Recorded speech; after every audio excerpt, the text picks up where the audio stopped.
Tonight the creeps are taking over.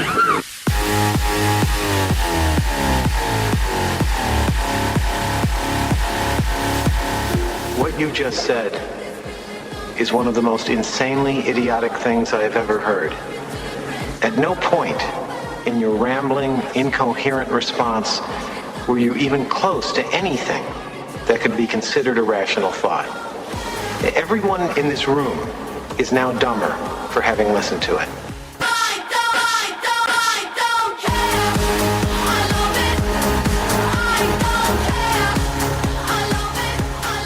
All right, Corrosive Radio Open Mic is now live. Guys, how you doing? Full house tonight again.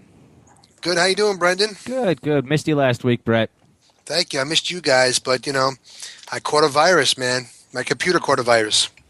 Well, that seems to be squared away, but we hear your video's taken off, which is great. Yeah, and you guys are you guys are in it. You're the stars, man. You rocked out the funeral scene. We got over 12,000 hits. We're moving. Now, when did that really start taking off? As soon as I started with the PR a few weeks ago, I hired a publicist, and oh boy, really? They've been really pushing me and the video and other stuff, and we're getting all my YouTube subscriber numbers up, my Instagram numbers, Facebook fan page we just started, so they're putting everything in place, and then in January, they're really going to present me to corporations and different entertainment outlets to see if we can do some big stuff. So we're trying. What kind of comments are you getting on that? On the video? Well, why don't we? Yeah, are you getting like any like douchebags out there that are like? Oh sure, sure. I get you always get them. Like one guy said. That's all made, by the way. What's that? One guy called himself Burt Reynolds, and he said that, at least you're allowing comments on this video, you cowardly asshole, or something like that. And see, I told you it's because there was an issue where I don't care what they said, they were removing negative comments. Wait, Brett, I'm looking at your video here. It says 4,628. Right now, if you type in Brett Eidman. And you pull up my version of the video, which is called the official version. Interesting. Wait a second. So did you have some sort of falling out with the Garlic Jackson troupe? Absolutely not. No. But I had to. When we uploaded the video, we had problems the first couple of days. We missed out on a lot of stuff. And so I uploaded my version, which we agreed upon. So we have two of the. There you go. Yeah. So there you go. Look at over 7,000 right there. All right, so we're to 12,000 plus. Let's read some of the comments here. Okay, so I haven't heard this song. You haven't heard this song? we played it enough. Yeah. Brett, I see 6 comments. Where are all these comments? I never said there was a ton of comments. I just said you got this guy Gary. I just asked if there was any. That's all. I didn't say if there was a plethora. I just asked if there was any. Yeah. Yeah, not a hell of a lot. Just one guy who being a smartass, and there was like 2 comments. No big deal. Okay, I got you. So Dan, okay, go ahead. So we're doing all right. Oh yeah, 7,000. That's nothing to. No, and then plus the other one, so we got 12,000. I see what you're saying. Can you add them together like that though? Why not? Well, he just did. Yeah. No, I mean really, like, how, is that considered proper etiquette of YouTube in terms of publicizing oneself? I mean, like, isn't there usually just one official video and people have to look at that? I mean, right? Or no? I guess not. I don't think there's any real hardcore ruling of this. I mean, once I get the numbers really high up, and then I'll just stick with one video number. But right now, the one that I posted has gone up more because this one's backed by PR and being pushed. And then if you look at the subscribers, I have almost 600 subscribers. Okay, so what are they doing to get you subscribers? They are shooting me out all kinds of email lists, and also other social media. So they're making the rounds and telling people, check this guy out, and working very, very hard at it. So, and I've been hooked up with the PR firm for a few weeks now, and they're setting everything up. Like they're setting up logos for me, and they're studying the traffic that's going to my website and going to YouTube, going to Instagram, going to Twitter, and once these numbers get really much higher, then they're going to go to a company and say, oh, look how many guys look how many subscribers he has, look how many Twitter followers, look at this, look at that, and this guy means business. So it's just a selling tool. Can I ask you something? How about this? Let me phrase it this way. If I were in your situation, let's just say I had a video to promote, right, and I needed this I need this PR firm. Around right. How much would it cost? I'm really just curious. I just want to know, is it, what do you do? Do you pay them based on results? Do you pay them up front for their hours? How does it work? Okay. Well, the first round, I don't want to discuss money, but I'll just tell you this. I was at one set price for the month of December. So I cut them money, and what it was a contract that what they were going to do for me for the month of December.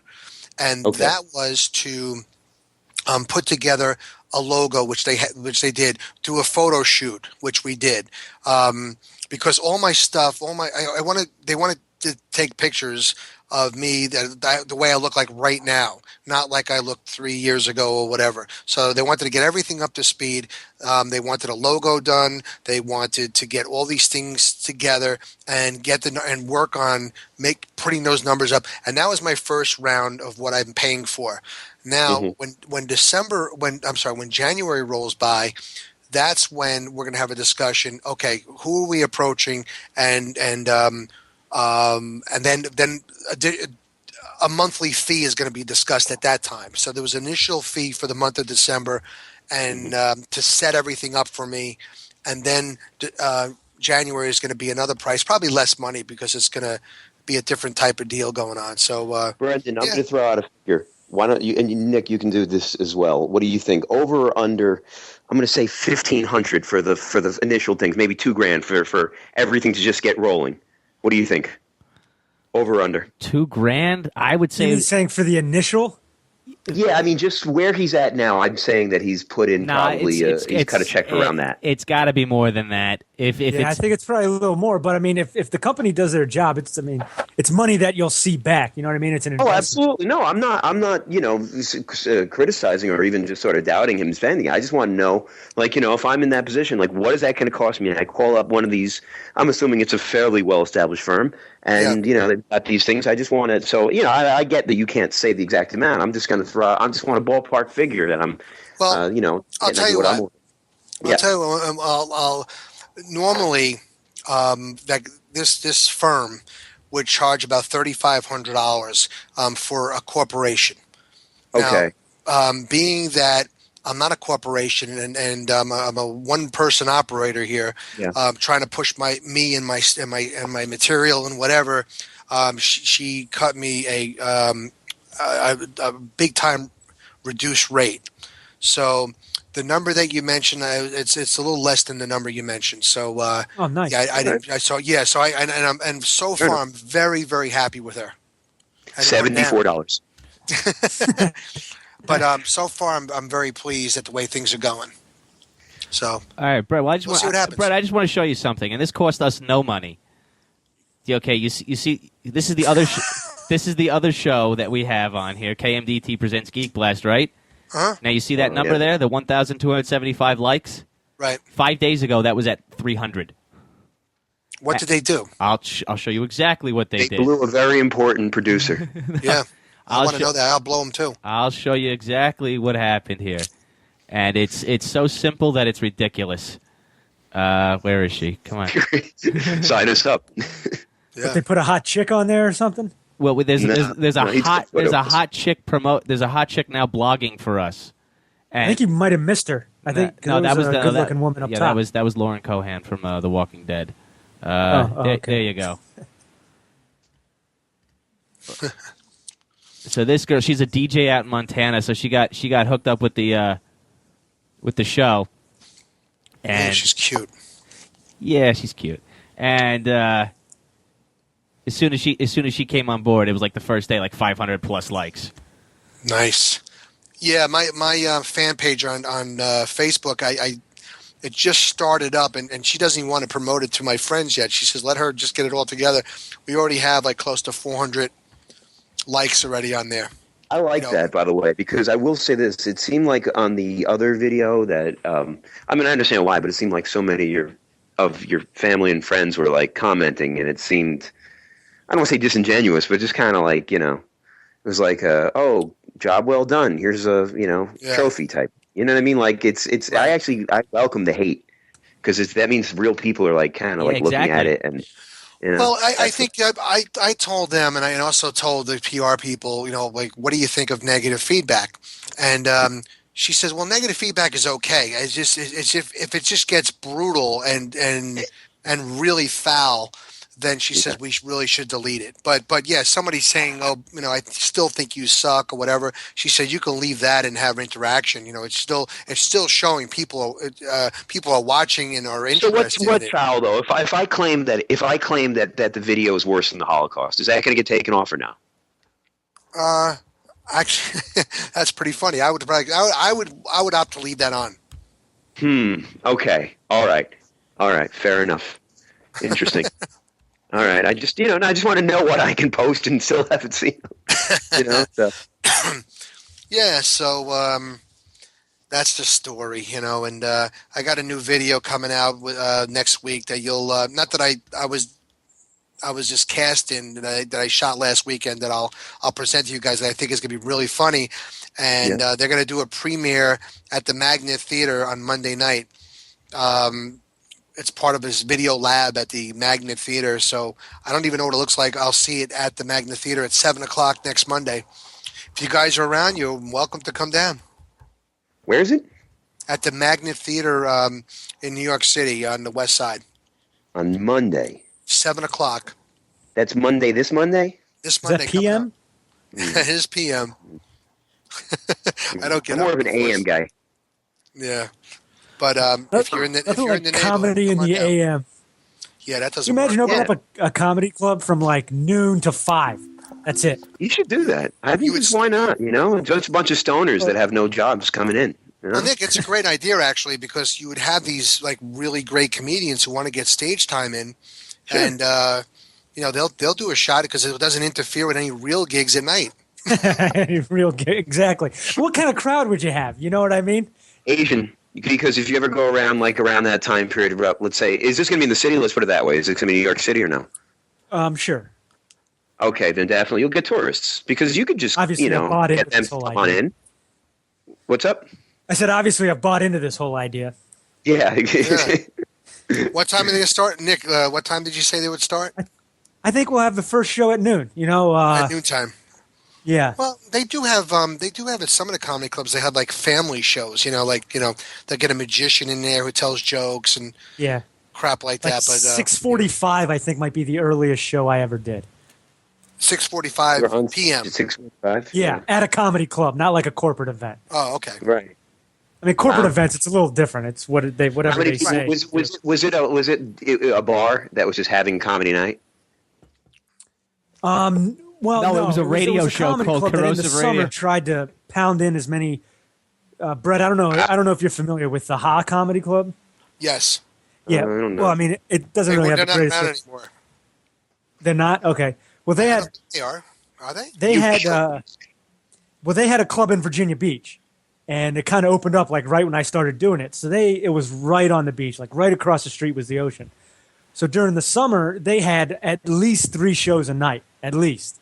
And every once in a while, they try to fit a 4th one in, and that 4th one would be at like 6:45, 6:30. Wait, you mean like that would be in the AM or they? Oh, No. So in other words, It would start like the first one would be 6:45, so and they then would start 9, early and yeah. keep going. You guys, and then 9, and then the last show would be at like 11. You guys, but most of the times, it would really be more 8, 10, and midnight. we got a call, guys. You want to take it? Sure. Terrific. No. Of course. You're on Corrosive Radio. What's up? Where you calling from? Hello, it's Uncle Ricky, and I'm calling from Los Angeles, California. What's up, guys? Hey, Uncle Ricky, how are you, man? Yeah, I remember Uncle Ricky. Yeah, great voice. How could you forget? Hey, sounds good. Well, let's do a promo for you guys. How does that sound? Great. Say something sexy for us, will you? say something sexy for you? Yeah. Come on, you got that voice. Let's hear some. Hello, young ladies. How are you? I would love to date one of you.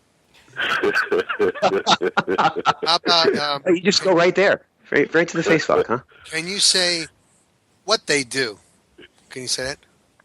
Can I say what they do? That's it. Love that. What is It's, can you say smile in looky your here? face, I mean, they're we're going to go to Amy's and Andy. Excuse me? Goodness gracious, Brett. I was just doing the Backstabbers by the OJs. Hey, I great noticed. song. You got good taste. I love that song. Yeah. It is good. Yeah. It's solid tune. Yeah. Well, Uncle Ricky, anyways, so what's happening? let me tell you. Let me see if I can put a couple of smiles on you guys' face. Nice. Yeah, man, I had some problems with my neighbor. Man, I just lost one of my neighbors, not due to death. He showed me a picture of his grandson, and I told him the truth. I said, "That's an ugly ass kid."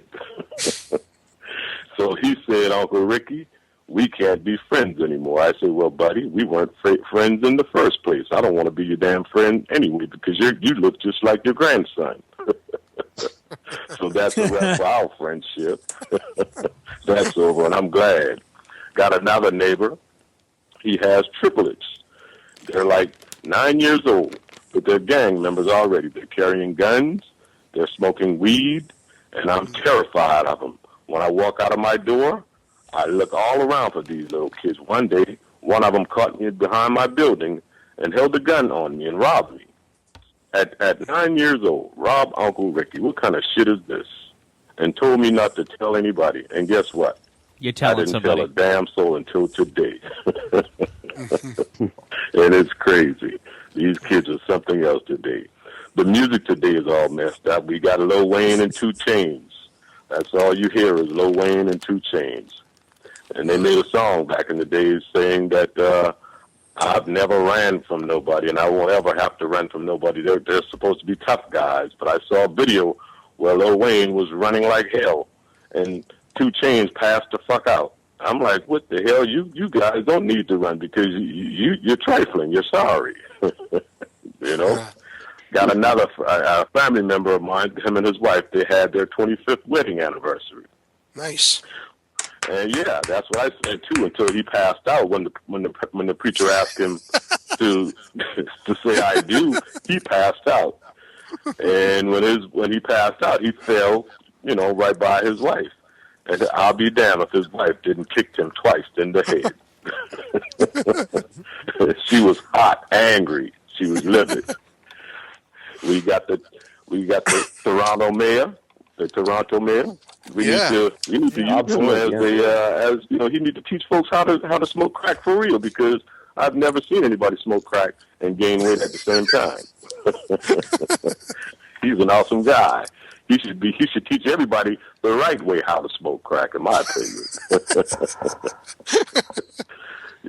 So there you have it, just a little something. But I would love to do a promo with you guys. The last time I called, you guys told me about my voice, and I would love to do something with you guys. Okay. All right, so You could cut a spot for us, absolutely. Cut a spot like you're listening to the greatest comedy show on the air, Corrosive Radio, something like that, right? Ricky.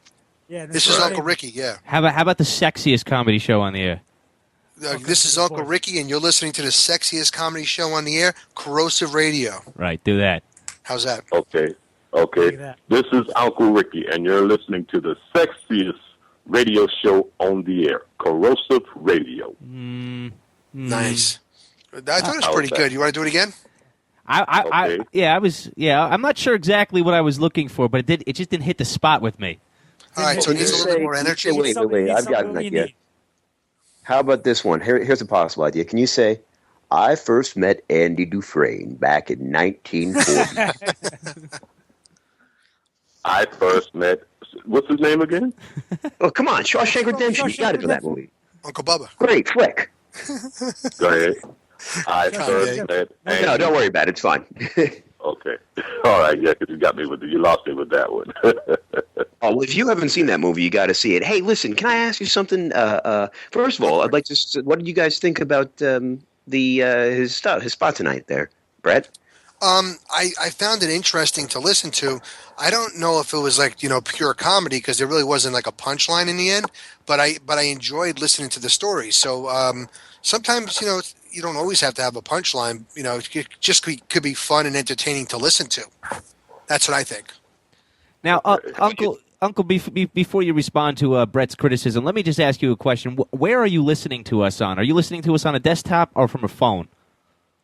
When I do listen to you guys, I use my phone.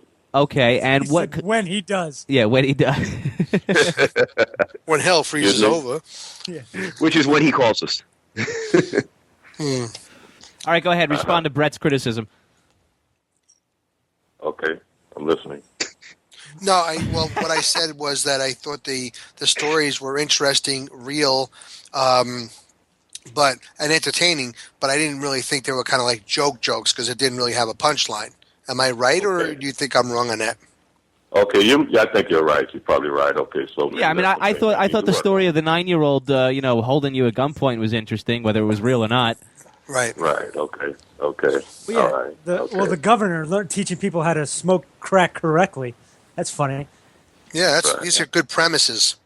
Yeah, Rob Ford's hot right now. I mean, I'm sure there's a lot of comics out there, so it's certainly a bit that's going to be getting around. He's the flavor of the month. You're not kidding. Now, could you imagine? Listen, somebody once mentioned this to me. By the way, you being a big SNL fan, Brett, isn't it a shame that Chris Farley's not alive to play him? Because he's just a perfect match. You could see it. I heard Howard Stern say that, and I heard a couple other people say that too. Really? I didn't even hear them say it, but a buddy, maybe my friend heard from them, but he was telling me, he goes, "Yeah, think about it, Chris Farley." Yeah, I mean the look is like uncanny. I mean, it's like right on. It's like Rob Ford could play Chris Farley in a movie. It's creepy. So right, and, it probably would have done for Chris Farley, even though he didn't really need it. But it would have, like Sarah Palin did for Tina Fey. Yeah. Sure. So let me ask you if I may, sir. What's your that story about the ugly kid? Is there any truth to that or no? No, there is no. No. Too bad, because I had follow-up questions. Well, in that case, let me ask you this: what's your take on the whole Richie Incognito, Jonathan Martin deal? Do you know what I'm referring to? Incognito and Jonathan Martin. That's the baseball guys, correct? Or football. Yeah. Oh, those guys are. Yeah, that's wow. Yeah, that's it's crazy how a 300-pound man could be bullied. I don't get it. I'm lost. Let me ask you this: how do you feel about white people using the N-word, even colloquially, like even if it's like nigga? Is that incredibly offensive? Well, how do you feel? I'm offended. Well, actually, it is pretty offensive. Coming from a white guy. Let me ask you this though, for real: are there honorary black people? No, wait, Nick. Let him finish, Nick. Oh, I'm sorry. And I know you guys are white guys because I could tell. How dare you, sir? I know you're a black guy because I can tell. Yeah, the show starts right on time. There you go. Sounds good. Okay, now let me ask you about Conway was this just came out today. Conway says Conway West, right? Oh, I thought you meant Conway Twitty. Yeah, I know Conway. I know him as well. Okay, Conway is awesome. It's only make believe. I love that song. So he got good hair. So he comes out today and says he's claiming he's risking his life every day simply by going on stage. And these are the quotes. Like I'm just giving of my body on stage. I'm putting my life at risk literally, he insisted. When I think about when I'm on the Can't Tell Me Nothing and the coldest winter moment, like that mountain goes really, really high, and if I slipped, you never know. And I think about it. I think about my family, and I'm like, wow, that is like being a police officer or something in a war or something. Wow, it's really, really hard to read this. In a war or something. Well, see, one thing you got, I know Conway West personally, okay? Yeah. That's better than hearing your review. And see, what a lot of folks don't know, as a kid, he was dropped on his head twice. I was there. Okay, so he has some mental issues. Okay, he's a really good guy, but he has mental issues. Okay, so that's Conway's problem. Okay, so we got to give him a pass. What? Because he's a lunatic? Excuse me? Because he's a lunatic? Yes, he has some mental issues. So Oh, okay. we have to give him a. Okay, yeah, so it is crazy. You think that? Yeah, I know that. I know he's crazy. I told you I was there. He was dropped on his head twice. You know, I saw when his mother Yolanda West, God may she rest. One who died? She dropped him on his head twice, and you know, and I think that has an effect on him today. So yeah, how do that's you the know? problem. I mean, how do you know all this? I mean, you said you know Kanye West. How do you know him? Brad, every black person knows every other black person. Come on. I don't know Kanye. I know Conway West. Please, I'm sorry. I know Conway West. I don't know Kanye. I know Conway West. Oh, is that what I said? Let me ask you this, just to go back to that Jonathan Martin thing. How do you feel about when they use the words like honorary black person? What does that mean? Do you feel like, have you ever given somebody a free pass, like an honorary card? No, there is no such thing as no honorary black person. Either you are or you're not. Okay. It doesn't work that way. Yeah, I don't think it works the other way either. We've never said he's our honorary white person. Absolutely. Well, you get right. the token, right? That's true, which is just where, you know, they get to hang around. But no, I understand what you're saying. let me just tell you, though, for the record, sir, I hate white people even more than you do. But I got to say something that's interesting, that's troubling. It's okay to use the word sometimes. I mean, here's my hang-up. I'm a big fan of gangster rap. Right. Now, it's difficult to sing along. I mean, it's just, you know, it's really difficult. I mean, you know, even my favorite group, you remember NWA, right? Yeah. It's so constantly say N words with attitudes. I mean, it just doesn't rhyme with the song, and it's just. I think honestly, the truth of the matter is this: it's a word kind of like the F word, which is I guess now what people say for faggot. It's a great word because there's something about that word itself with the two G's in them. If you look at it, like, you know, maggot, like there's a power there. And I think that whether it's being, you know, especially when it's not being used hatefully, that it just seems to roll off the tongue. So I guess that's kind of my concern is that, you know, we might be throwing the baby out with the bathwater here. So if you want to call somebody really cheap, you use the N word. Is that what you're saying? What? Because no, that's what that word means. That's niggardly. That's actually not related. I looked that up one time. My gosh. That's what I'm talking about, though. Right? No, that word actually is the word for the record for for all our listeners, which is niggardly, and that actually is a real word. Well, I mean, you know. it obviously came from that, just like faggot meant sticks.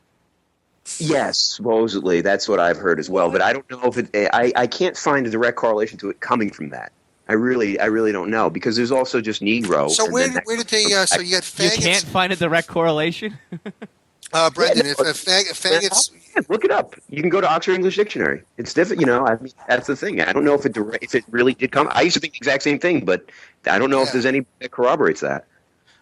Brendan. Yeah, go ahead.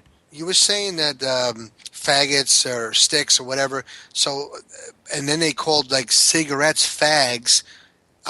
So where did this faggot thing come from? Well, I'll tell you, people faggots. That's terrible. I'll tell you exactly where it came from. It came from. No, it came from actually from the Crusades when they would burn heretics at the stake. Instead of using sticks, they'd use gay people. Yes, that was the idea. Is that true? Yeah. Yeah, that's what they say a lot. If you listen to a lot of gay people speak about why they hate that word, is because it was associated with violence. They used to be burned for being gay, and that was the issue. Yeah, I did not know that. I did not know that. I did not know that. That's some wild stuff. Now let me ask you this something, Uncle Ricky. What's your favorite racial slur for, let's say, a white person? And you can say it. I'm giving you the permission right now to say it anyway. What do you like, honky, cracker? Well, it's just cracker. You know, I like that too.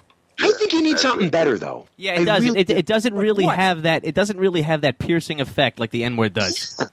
Yeah, seriously. Yeah, but I grew up on, you know, that was the negative word for white folks. Back when I grew up, it was cracker. You know, not honky, but just cracker. That's it. You know. Yeah. Easy with the ER, the hard ER, though. I prefer cracker. Because then, you know, it's kind of like more of a term of endearment. Cracker. You know, so I can say that to Brendan right now because he's my cracker. Right. But, you know, let's be honest. If it comes to, you know, because then that becomes an issue. If you know, when you say it with that kind of it's just, what's up? What's up, cracker? Yeah. Hey, no, see, that's okay because, you know, bread. Yeah. You just gotta. Yeah, that's a little better. That's a little bit better. But you know, all right. But it's not like I use that word often. I don't. You don't? No, I don't. You ever use the word honky? Excuse me? You ever use the word honky? No. I don't care for honky. No. I don't care for the word honky. No. Now, but let me ask you this: isn't it fun to hate other people, though? Yes, it is. Yeah, because I know a lot of folks that I hate. There is a lot of people that I hate. Can't stand them today. I hate them. But wouldn't you agree that a majority of the funniest things you've ever heard has been derogatory turns towards somebody else? Absolutely, yes, I agree. Yes. So, yes, in that that spirit, is it okay to use the N-word? In your spirit. In that spirit, where it's it's spirit of the law, yeah, spirit of the rule, from what he's saying. Yeah. You could. Yeah, feel free. Yeah, absolutely. Okay. Yeah. That's a philosophical way to go about it there, Brendan. I got to give you credit. That was you came to a philosophical truth there. And if anybody would like to call in and use that word, the number is 201-580-3712. There you go. Say the number again, Brendan. We got stepped on. Sir, if I may, and again, this is not. I'm not trying to be offensive or anything. I just really want to get an opinion. From someone who might have actually been the unfortunate recipient of some of these slurs. Is the N-word the worst? Because I would think like something like moon cricket is way worse. I never even heard that. Moon cricket. What the fuck is that? What the fuck is that? That one? That's the first. Hell, I'm gonna have to Never in my life have I heard have that. to use that. Thank you. Really? You never saw Gran Torino? It was in that. Clint Eastwood. What are you? I've never heard that. What is that? Where does that derive from? Just that I don't know. We should look into it. It's probably just that something about being. You just made that shit up. That's a derogatory term towards African Americans. That's what you're saying? It's a negative. Brendan, I'm sure you've heard it, right? I'm looking it up right now. Never heard that one. Hey, what's up, Moon cricket? Somewhere. That sounds hilarious, though. Oh no, wait, it is. No, Funny he's right. He's right. Sounds like a blues band name. Yeah. Moon You've cricket. seen it. Please welcome the Moon Crickets. Okay, hold on. Yeah, exactly. Wait. Here's the definition. Derived from early slave times when black people would come out at night and sing slave songs under the moonlight like crickets. Oh, that's actually kind of nice. Yeah, that's Except for You the can call me that. You can call me a moon cricket the next time I call in. Hell, I like that because I'm going outside and sing slave songs under the lights right now. That just means you got a good voice. That's about all. that time, right? With me, bro. With me. It's about me. It's about that time. The only problem is the whole reference to the slave thing, but going outside at night and singing under the moonlight, that's pretty cool. So I think moon cricket is pretty neat. I like it. No, that's a I'm tough upset one. that's a negative term because I would like to use that. Me too. I'm going. I'm gonna use it. Good. You You should. have the right. Let's go with one of the more common ones. How about something again? Now, this is not me saying it. This Hey, I is want Yes, to it be a is. moon cricket. Yeah, Hey, you yeah. know in it. What's Hey up, there, moon baby. cricket?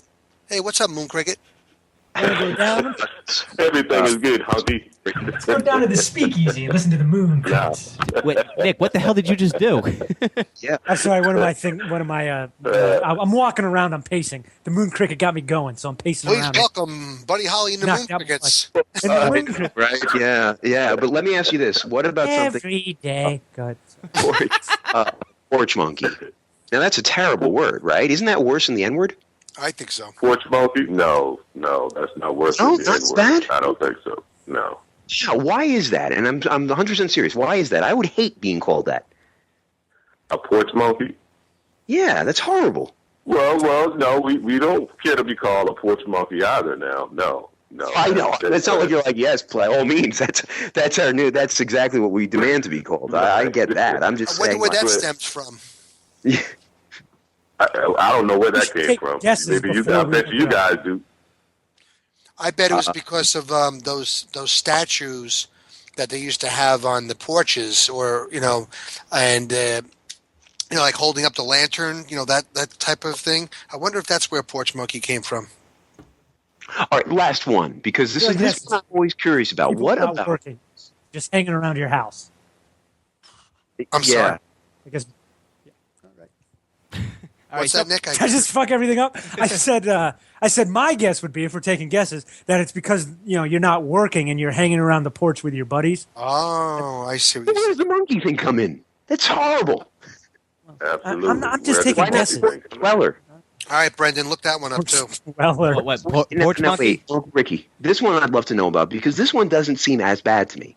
Yet it's terribly offensive. But what about spear chuck? Say it again. Spear chucker. Oh my God. Spear chucker is what he said. Spear chuck. I've never heard of that one. Now this is Oh, you first haven't? for me. Oh, okay. Uncle Ricky, where are you from? Where am I from? I'm from down south, but I live in Los Angeles. But I've never heard of I that. just said it to your face. I mean, but you may not have heard it. But geez, they've been saying it. Well, anyway, what do you think of that one? Now, that one doesn't strike me so bad. It's kind of like warriorish. Nothing's worse Listen than to the him. He's word like, yeah. nigger. So you can Whoa, go all easy! the Don't words say you it, want. sir, Uncle Ricky. It's N-word. Please, come on. Oh, well, I can say it. I think I don't say but you say N-word. That's what you have to say. Well, this is a family show, so God, no, that's a fair deal. Listen, honestly, to be honest, after all the atrocities, I'm okay with that contract. It seems relatively fair. But wait, do you personally say it to other friends in that kind of way? Would you ever say it? Actually, I try my best to refrain from the word. I don't use it. It's not in my vocabulary. Yeah, I stopped that quite some time ago. So Uncle Ricky's got some class. Yes. How funny would it be if they actually did get rid of the word entirely, and then just by some fluke, it came back at a later date, and it meant exactly the same thing? Like it just was like rediscovered. It's like the dream would be like one day somebody goes like, what does that even mean? I don't know. It's some kind of like ancient word. But like then what if all of a sudden it just started again being thrown in that same direction? Yeah, it would become like an internet meme before it got outlawed again. But what is crazy is the fact that every ethnicity is using the word N-word, should I say. Yeah. And they use it amongst themselves. They use it amongst themselves, but they don't like us. You would see two white guys calling each other nigger, but they don't like black folks. Or you would see two Latino guys calling each other nigger, but they don't like do it all the time. I can't tell you how many Puerto Ricans think use that word. Absolutely. Yeah, well, see that makes no sense to me. It's like black people saying the word, calling each other that. It makes sense to me because it's like you can't insult us with this anymore. We own the word. Hispanic people using it, or even white people calling each other, it just makes no sense to me. But it's happening. Pay attention. Yeah. Oh, I know it's happening. I'm saying it just doesn't make sense. Right. It doesn't. It doesn't. You know why, too? Because, what's funny is if you speak to Puerto Ricans, they think they are because they'll start saying, it was Africa, we were, of dark skin as well. And then Spanish people came over and raped this Taino, these native populations. So they think they're kind of like in the same way that they were enslaved, they were tortured. But still, it's like, own the word spick or something, and then make a big deal about how we got to call it the S word. I think eventually we should only have some things that become like this word, that word. That would just be great, because we've already even had we've got the F word can mean two different things now, the C word, two different things. I think F can mean I think the F word fuck can mean a lot of things. No, but I mean it can also mean faggot. So when somebody says he said the F word, which one is it? Oh, I've never heard somebody use the F word for faggot. I've never heard that. Oh, you're not on board. You gotta Me neither. know on. Absolutely. I haven't heard that either. Here's my biggest problem, though. Never. Here's my all-time worst. Do you know that little people don't want to be called midgets? Yeah. Right. Yeah, that I know. Because I found out the hard way. What? I found out the hard another way. little fact about little people: they don't like to be tickled. Yeah. Or to be bounced on your knee. Well, Very that depends on which one. bouncing on the knee. Or to I've had a couple little people let me bounce them on my knee. They've been okay with that. Is it okay? Well, actually, I know that's not true. They were dwarfs, so I guess that's a little different than the little people. So here's what I love. They're okay with being called dwarves. That's far more offensive because it makes you think of like Snow White and the Seven Dwarves. Well, you know the difference between the two, right? Yes, it's one is in proportion and the other one isn't. Yeah, so that's what I I'm understand. impressed by your knowledge of mundane things. What's up? I said I'm impressed by your knowledge of mundane things. Yeah, but you know, God, you kidding me? to some people, this is not mundane. I mean, this is some people can make 4 hours out of just that topic. And that's here's what I don't like is little people. They want to go. We want to be called little people. That's the most offensive thing I've ever heard. It's kind of like you're not even a person. You're a little person. What we call little people are children. Like, why not just say midget? I don't get it. Why does every group have to have a word that they hate so much that like it goes like, oh, that one's too far? Every group seems to have one. Well, what do you think about kids? They don't want to use retarded, but they want to say mentally challenged. No. Oh God. Use retard. I mean, that's a medical definition. Use it. Sure is. It sure is. It's just a little harsh. Yeah, I agree. Best word ever. How about the tall people who don't like being called tall anymore? They like to be called big people. Have you seen that? Anybody over 6'8"? Yeah. You're making shit up, Nick. Look at Tom. He got a whole suit. I mean, I don't care, but Yeah, I think you're just making some shit up now. How about heavy set people that just want to be called? That's big like supermodels loads? not liking to be called hot. yeah, exactly. How about how obese people just want to be called fucking fat? Yeah, they love that now. Oh, yeah, I don't get it. You know, it's just not fair. No, wow. Terrible. I still call fat people fat. They're fat. They're never gonna not be fat unless you call them fat. That's right. I got a fat ass aunt, and I call her my fat ass aunt in her face. So Did you really? Good for you. See, you're not a soft guy. No, I'm not. Far from it. How tall are you, Uncle Ricky? Excuse me? 6'3". Are you 6'3"? 6'3" tall. I am 5'7". No, Wow, you're little guy. wow, Tom Cruise sized. We like that. Yep. Wow. 5'7". Yes. And I get a lot of flack about my voice and being this short. Yeah. So in black people terms, that's fun size. You're like the opposite of Mike Tyson. Yeah, Exactly. That's nice size, actually. Yes. Yeah. Well, wow. I mean, that's just. Whew. I'm telling you. Yes. Uh-huh. Yes, I'm very short. All right, Uncle Ricky. You guys got anything else for him? No, I appreciate his time. I do, and I thank you for educating us on a lot of these things. We like to hear. I don't know if you know this, Uncle Ricky, but we've taken an informal poll of our audience, and it is 70% black. Like minority, black specifically. It's 70% Yeah, Afro-American. we seem to attract them for some reason. Yeah. What's up? I said we do seem to attract black people for some reason. Yeah, we do. Well, I'll tell you why. It's because I have that kind of charisma, that aura.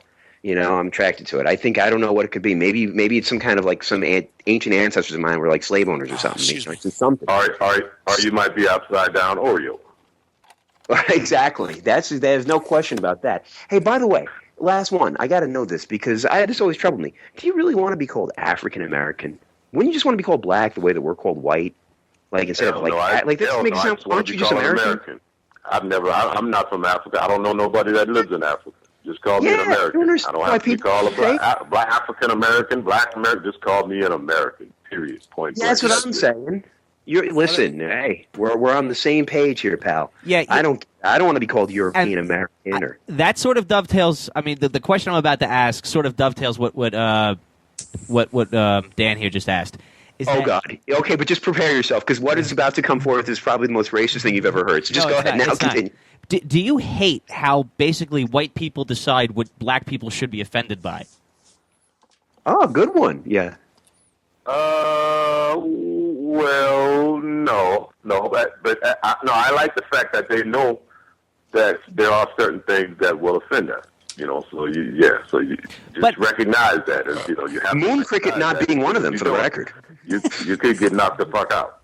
Moon cricket. But it's almost like sometimes sometimes the people that get the most offended by a certain statement or an act is white people, and so you hear black people going, "I don't give a shit." Right. And it's almost like I feel absolutely right. I almost feel it's like white people are treating black people like children by doing that.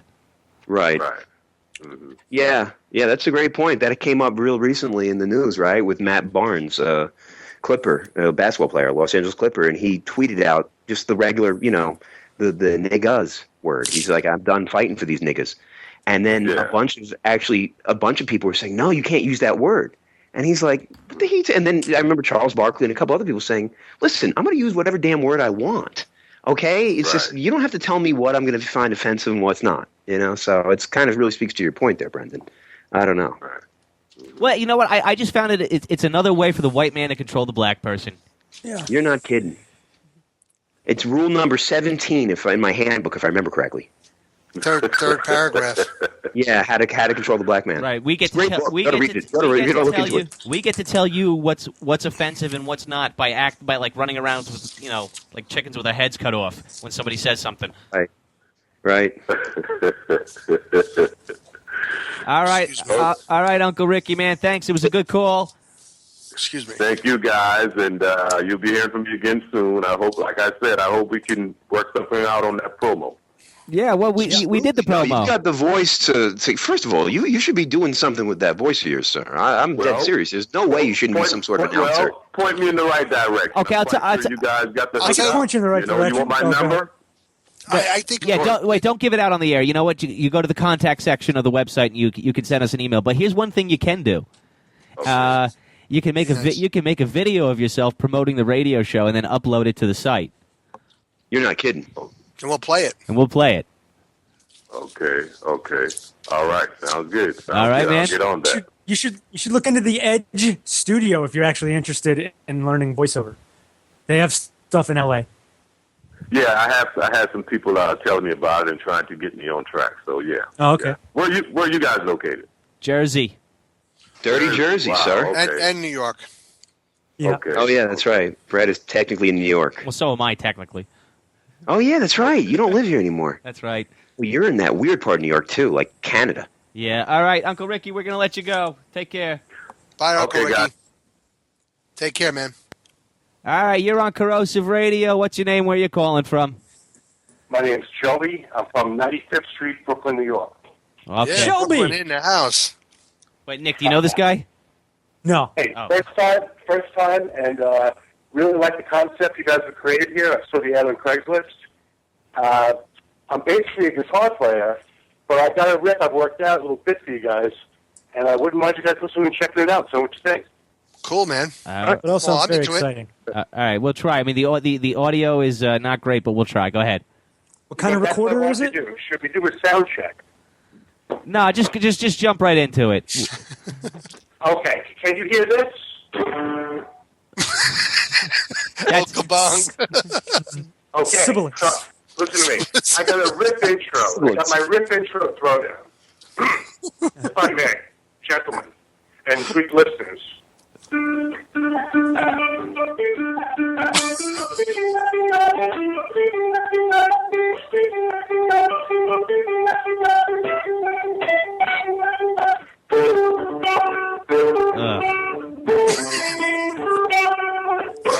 What the fuck is happening? I don't know. I'll wait for Yoko to chime in.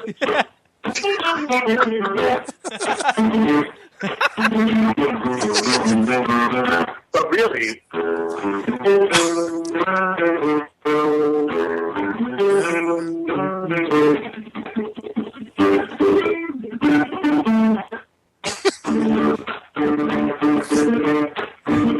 He had to know this was a bit when he called in. Medley, man. It's a medley.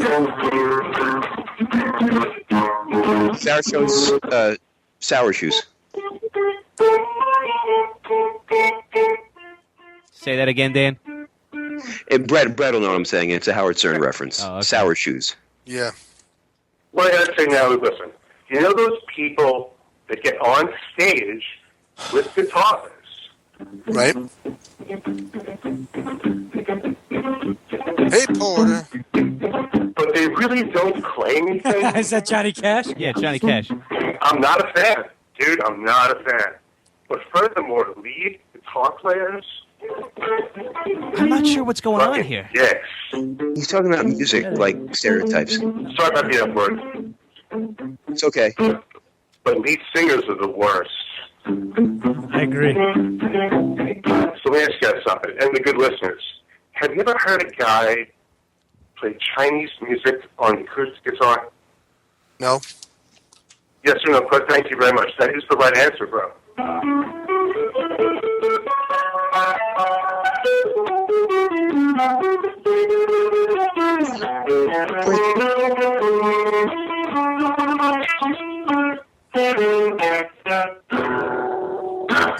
If I may, I need to take umbrage with everybody, all the listeners, with Madonna's vagina.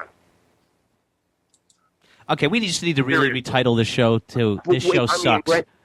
Brendan, do you think this is our mystery caller from a while ago? No, it's not. It's absolutely Are not. you sure? No, I'm a new dude. I'm a totally new dude who's just going for it. Not really a comedian because it's obvious. I don't have any timing. But I came up with a bit that I'm in the middle of. I just want to whip it out, and you guys just fucking tell me what you think. Yeah, this is the perfect place to work it out. Go ahead. Let him go. Not so great. I got 2 more minutes. Here we go. So Madonna's vagina, right? Wardrobe malfunctions. I mean, come on. Some are good, some are bad. We all know they're staged. Listen, I'm 44 years old. I don't need any more of Madonna's vagina. I just don't. You know, I'm just trying to make a point of that. I've taken umbrage with it. I apologize. I know there's a lot of people who respect her vagina. I do not. This brings me to a concept called the blues. See, I've been very fortunate. I play guitar all over this country. I play guitar in Europe. I was very lucky. Everyone, regardless of race, religion, nationality, culture, dental records, genital size, loves the fucking blues.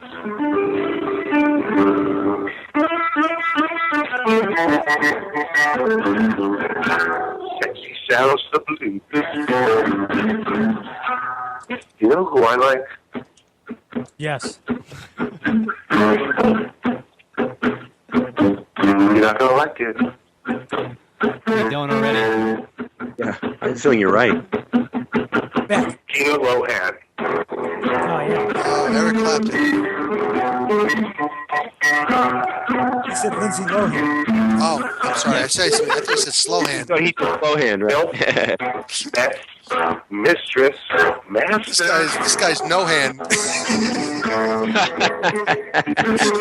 Good mom, role model, 90s pornographic hairstyle, and ass. What the fuck? That needs a spanking.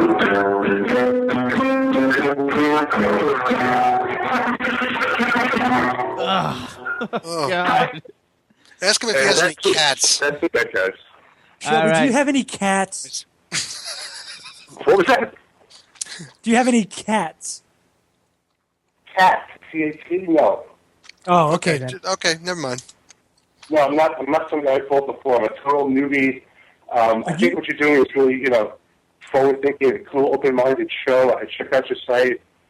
I am a musical director and a lead guitar player with, a lot of experience. But I've never gotten into comedy, and I started doing some shows here in Bay Ridge, and people kind of took to it. And I saw your site on Craigslist, and I thought, what the hell, give it a shot.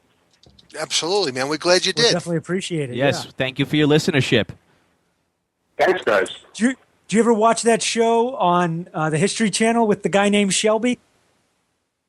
Watching a lot of TV all of a sudden, but I'm not sure. Which one is this? Pyramids? He was originally part of the Axeman show, and then he got his own little spin-off. He's like a crazy Louisiana guy, swamp, kills alligators, whatever it is down there, and then picks up logs.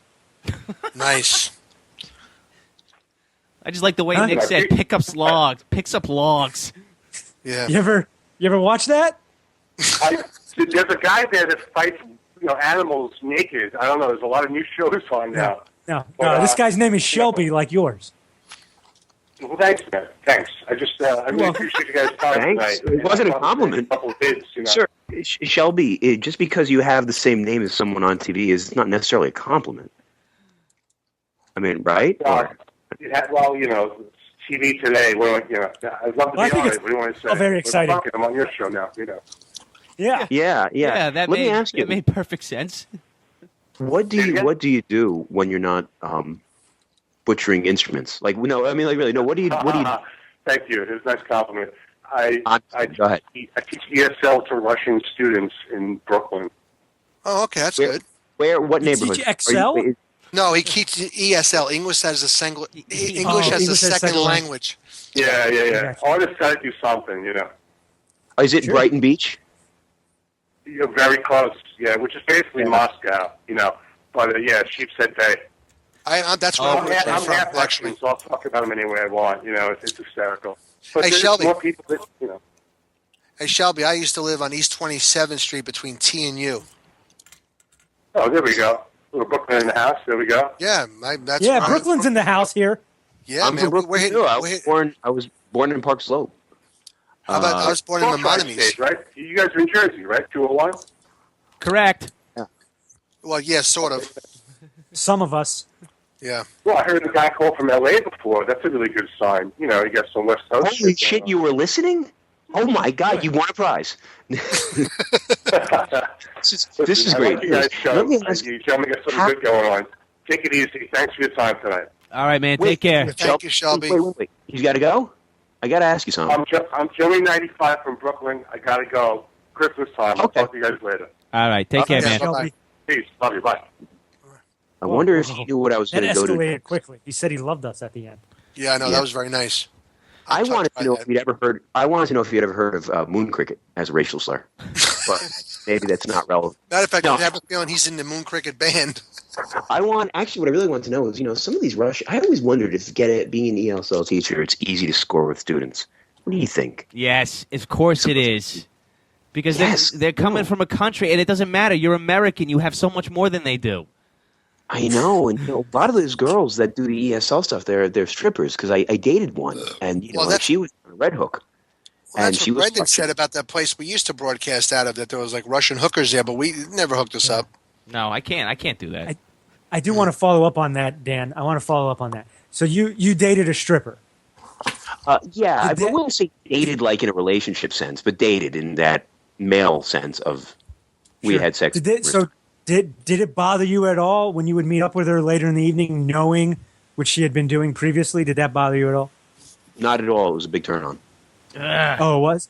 Would she ever dance for you? Would you ever get her to dance? No, I never asked, and we weren't together long enough for it to be like an issue like that. It was just sort of like a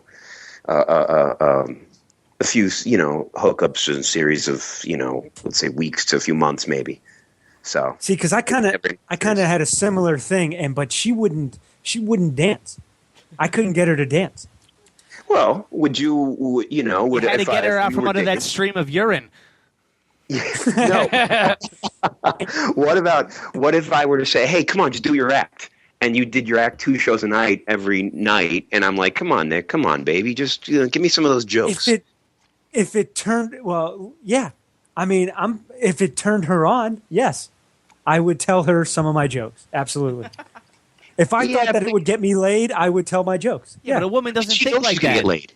Exactly. Right. Yeah, so there's no reason for her to put it. It's not like she didn't do it. I'm like, well, forget this. I'm out of here. I mean, a woman knows that she's going to get laid simply by the fact she exists. Exactly. I felt like that Seinfeld episode where Jerry was dating a masseuse and everybody was getting massages but him. And he was just trying to figure out a way to get a massage. I dated a massage therapist too, and I never really got much of a massage. So that's why that episode maybe that actually occurred. And I used to be very, very. I happen to love massages, and I would consistently hint at it. And every time I would, she would talk about how tired her hands were. And it's just it was just so obvious. And I used to, but I didn't stick around long enough to like get like that joke, like, all right, come on now, seriously, just do this, or like she wouldn't joke. She would just kind of be polite, and I would kind of hint at it. I don't know. It's just. I think a lot of times people don't want to do what they do all day, and especially not a woman, because a woman doesn't have to. She knows that she can get what she wants or what she doesn't want, regardless of how she's going to go about doing it. So, that was the biggest issue. But how did you get any kind of massages or no? I never dated a masseuse or anything. Oh, so yours was just the dancing thing. So how did yours go? It wasn't. It was probably shorter than yours. Your experience with her. Mine was very. Here's how I got. It was kind of a one night thing. You know, it was a fun thing to do. Is that what I did? Is I would just always do the same thing. I would, if I went to a strip club, I'd go by myself, and I rarely went. But if I went, and that's then, weird to me. Yeah, but here's the thing. Here's the move. What I would do then is when people would come over, they would, you know, girls, they're always trying to, you know, get you to. They're always trying to act sexy, and it's clear that they're not in the mood. And most guys, if they put $1. What do they always try and do is the girl, like, you know, opens her bra a little bit and, you know, opens the top, and then they try and slide it in and get as much flesh as they can, right? What I would do is I would take the $1 and put it on the bar, and then not even, you know, and they would just be like, oh, you don't want to, like, try and cop a feel? You know, they wouldn't say that, but that was what their expression told me. That can't work. What? That can't. Yeah, they would just take the $1 and keep walking. That's too easy. No, absolutely not. Because then they start talking, and then this happened to me. This happened to me. I would happen to be with 2 strippers in my life, and this was how I got one. In fact, this was the Russian one. And then when I said, let me ask you a question, but it's kind of personal. I said, may I ask you a question, which is kind of personal. And, of course, she thinks it's going to be something really sexual or twisted. But instead, I just said, what do you think about when you're dancing up there? And then she starts to laugh, and she goes, you know, I'm thinking about how I don't really like this music, this and that, and blah, blah, blah. And then it culminated with, she said, you know, do you want a private dance? And of course, because I knew it was coming, I said, no, you know what, I'm really not interested, thanks. And then later on, I said, you know what, actually, I'll take that. And then when she went to try and do the lap dance, I said, no, you know what, I gave just sit down next to me. I want to talk for a second. And that's when I started actually rapping with her, and then that's how I got the number. So it can work, and it has worked. And okay, but what is your success rate here? Well, I mean, okay, I've only tried it a few other times with strippers. I mean, so I told you I've rarely gone to strip joints, and rarely will I try and pick someone up. But I'm not going to say I'm 1 for 1 or anything close to it. It's probably, you know, I probably tried it, especially after it worked. God, I probably continue trying it, probably like, you know, 7 or 8. So one out of 8, you know. You do the math, but that's pretty much my percentages regardless, you know. Would you go with your buddies, or are you all... Nick, where the hell Nick, where are you? Come on. Yeah, we're doing a show. It's not a buddy thing, but I find it really kind of like, I don't want to say gay, but just dumb. I don't know. So I just find like... You'd rather be creepy than dumb. No, I'd rather not be there. I'd rather go somewhere and try and just pick up real girls and then see them undressed without having to give them money. I find that almost like demeaning to me. That's what I hate. Where are you going to find that in today's society? I'm going to actually go, and I'm going to try and pick up women. I mean, that's the thing that happens. Excuse me. That's how you do. I've even gotten involved in some of those, like, you see those things. I would download some of those free men. A lot of them don't work. Right, whatever you're doing, stop. Just stop it. What? Brett really likes this story. What's the matter? That's what I was going to ask you. Yeah, what's going on over there, Brett? No, I got some gas. How dare you? I'm sorry. You're in the middle of a very heartfelt story. No, that's it. But yes, of course, I've gone with other guys. I've gone to bachelor parties. I've seen the sex shows. But I can't help but make funny remarks when I was down. There was this one time where this girl started to go down. Shows? Where were you, in Holland? Dan, he needs a definition of a sex show.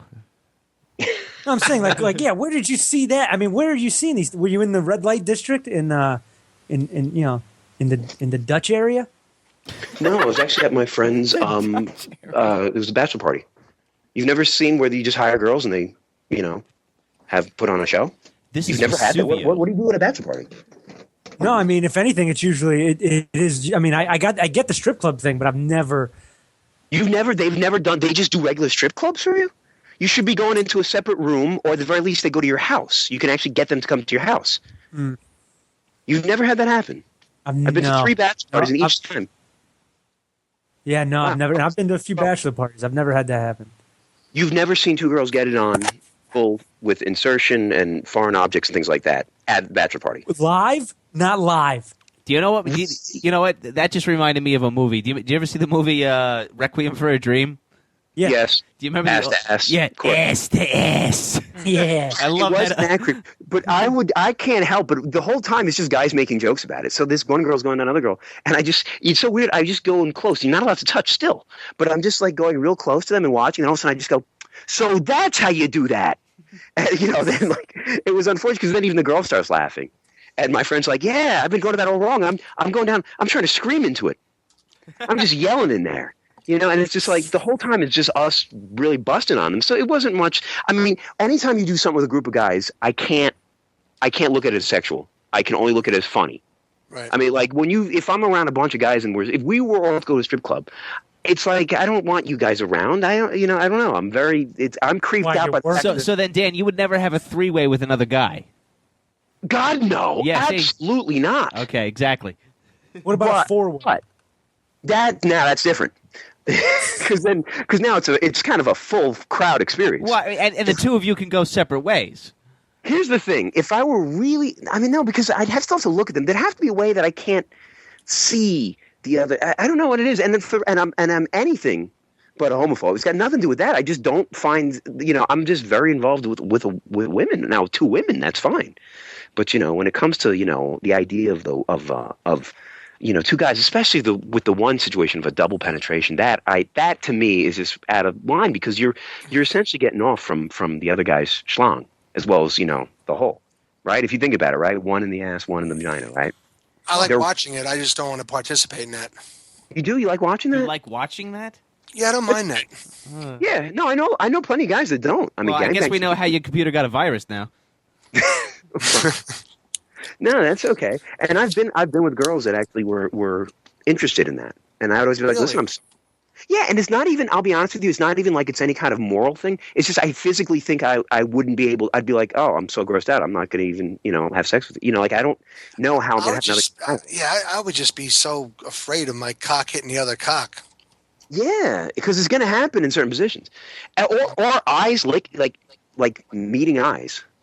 It's like, I don't know. I'm not involved. I really just prefer just to be alone with women. That's kind of my thing. So anytime, there's guys around, it's just kind of like, it's more of a fun thing. But it's not like I can, other guys will sit there. I mean, I've seen, guys that'll like sit there and actually get turned on. All right, so Dan, then let me ask you a question. This fetish show that you want to do in the future. Yeah. How would you approach this subject?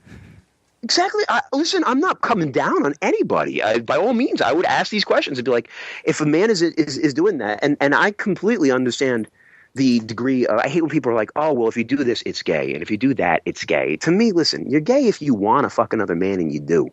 That's being gay. It's not like, if this happens, then you're secretly this.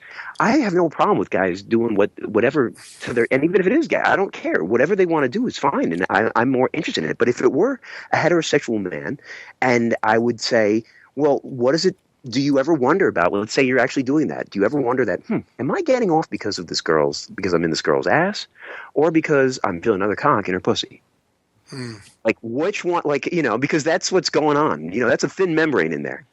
You're going to be feeling it. So Thick The two helmets touching each other. All I got to say is my left hand has gone south of the border since we started talking about this. So, hey. All right. Well, you know what? I think we should check the site here, because I do want to give DJ some credit here. He posted probably one of the funniest things I've seen in a long time. Dark? What? Is this dark? It's too, right? Darkness, right? You saw that, right? Yeah. Tell me that's not one of the funniest things you've ever seen. The whole listen, I get the assist. I'm the one who convinced him to come back and do the writing. So there you go. Yeah, no, it's good. It's great, man. I mean, exactly. You have to understand, and I don't know if he wants me to ruin it for him. I better not say, just in case he doesn't want me to ruin the whole idea of what he's doing. But no, it's by all means. We know that actually. See, here's the thing. It's like a chicken and egg situation. I'll be straight with you. In some ways, that is him. That's him, all right. Not the bad writing. It's not. No, well, of course not. But it's not bad. It's good writing. Well, you can always tell the difference, Yeah. Well, no. But remember when we first met, and I told you guys that I think it's almost impossible to intentionally be so bad that it's good. Yeah. Okay? DJ he's making me reassess that opinion. Right. That's his goal. Yeah, exactly. Of course he does. That's the kind of thing he's done. If we got to dig out footage, because there's footage of him. I told you, I think I showed, we might have showed this to Brent, but there's one where he went and was doing a sketch show tryout. and he just went up and started doing about a 14-minute long monologue about what his sketch was going to be without actually doing it.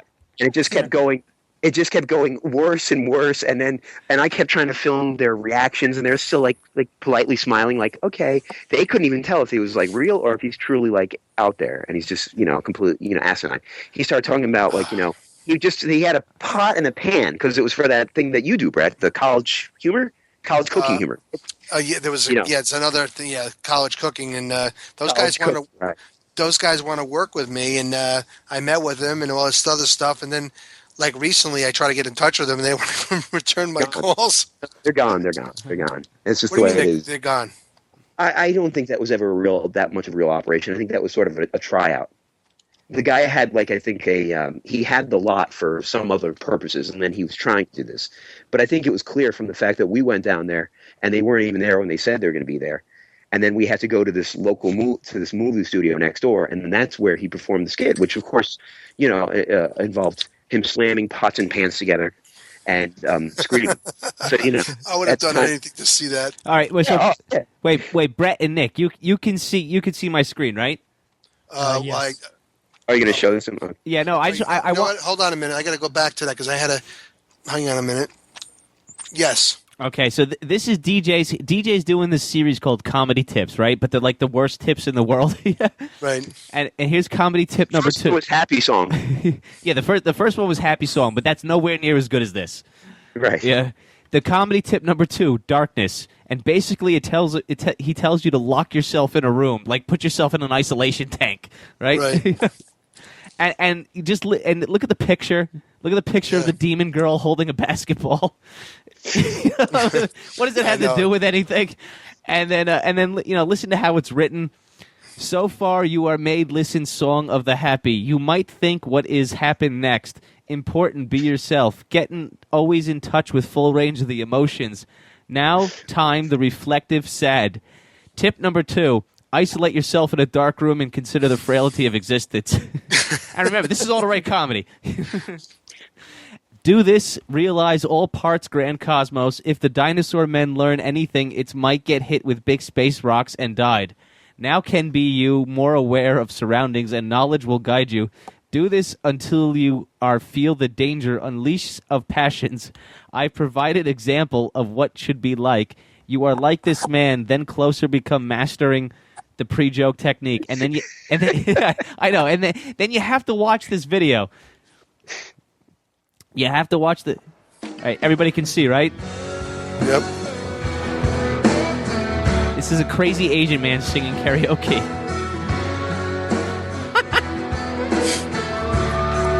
It's like Tom Fuck. Right now, he's probably slow danceless. Deep beach bar trap is gonna get frisky. Right now, he's probably buying his little fruity drink, cause he can't shoot whiskey. Right now, he's probably up behind her with a full 6. Now she's a combo. Oh, he don't know. They down my kid, shoot the forward with those drive. Can't find me until it's LSC. Took a Louisville planet, forward line. And remember, you want to be like this guy, according to DJ. I want to. You could probably get him on our radio show.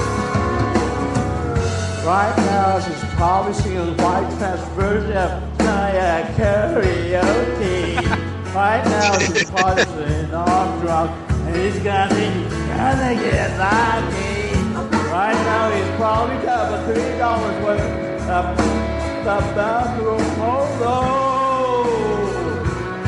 He don't know. I dug my key into the sun. The soup, the four-wheel run. Hurt my name to his little feet. Took a Louisville brother, long headlight, slashed the hole, all my tires. Maybe next time he'll think. For he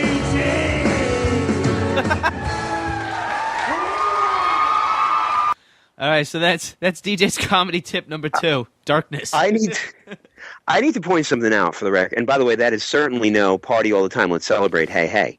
Right. But I bet it probably has more hits. I got to ask you guys something. Have any of you ever done karaoke?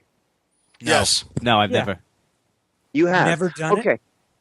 Yeah, I've always been enamored with that Asian version of it, where because to them it's all about passion, and it's almost like it's fine to sing horribly as long as you're giving it like you're just like really selling the performance. Every time I've gone to karaoke, it's always become now like an American Idol tryout. It's people like girls getting up that are trying to actually really sing, and then every once in a while, a white frat boy with like fucking turns his head. You know what? You got to come to the Legion up here in Lake Placid. What's up? I said, if that's what you're seeing, you have to come to the Legion up here in Lake Placid. It's very traditional here. Oh, good. Well, because, I'm always seeing the same thing. I see that, the House of Pain jump around. Somebody then does Sinatra. It's always the same stupid fucking songs, same, arrangement, same idea. You're just getting the same, someone will do Sir Mix-a-Lot, Baby Got Back. It's this tired old shit. And I've always wanted to go, but they don't even have the songs that I want to do, unfortunately. I had good ideas for karaoke, but I can never find a karaoke guy that actually has the songs I want. And it seems like I don't know if people are willing to go up there and do what that guy just did, I hope not. I would. Oh, to me, that's the spirit of karaoke right there. I think that's fantastic. And I'm not even trying to be funny. Like, I can't stand when people get up there and they can actually sing. Fucking go sing. I see what you say. But he's beyond bad. Yeah, but it's just like it's about like being like a lead singer for a second when you can't be. To me, that's the beauty of it. Or at the very least, if you're gonna do something funny, do something that isn't. Oh, I get it. Wow, you're doing Sir Mix-a-Lot. Oh, that's something nifty and tricky. I wanted to always do a song Akinwele called "Put It in Your Mouth." Motherfucker. And then I wanted to have put it in your mouth. And then I wanted to have a girl come up and go, my motherfucking mouth. Now, I think that'd be a killer performance, but they don't seem to have that song or any of the other songs I'm interested in. So, no Eazy-E, no anything. But I don't know. I've never actually gone up and done it, even though I think I would actually have a killer time. I think I'd fucking love it. But I would want to go to a place where this guy was doing it so that I'd feel, instead of somebody that's going up and trying to cover Celine Dion and doing a decent you know what? That just gave me an idea for another show. What? Karaoke over the phone to the worst karaoke songs, like, My Dick. Yeah, okay, my dick. Got the HIV. Yeah, exactly. I got kind of a weird karaoke outcome that happened. If you care to listen, how about that for? We care. Okay, Rob. No, of course, yeah. Go ahead. By all means. So my sister and her friends, and my sister's she's 4 years younger than me, and she was a huge Backstreet Boys fan as a kid. I mean, as a kid, massive Backstreet Boys fan. Obviously, not as much anymore, but she was a big fan. So a lot of these. My dad played the most. Yeah. Who was the one that went into rehab when he was like 17? Was that her favorite? Oh no, she was. Was it Nick Cannon?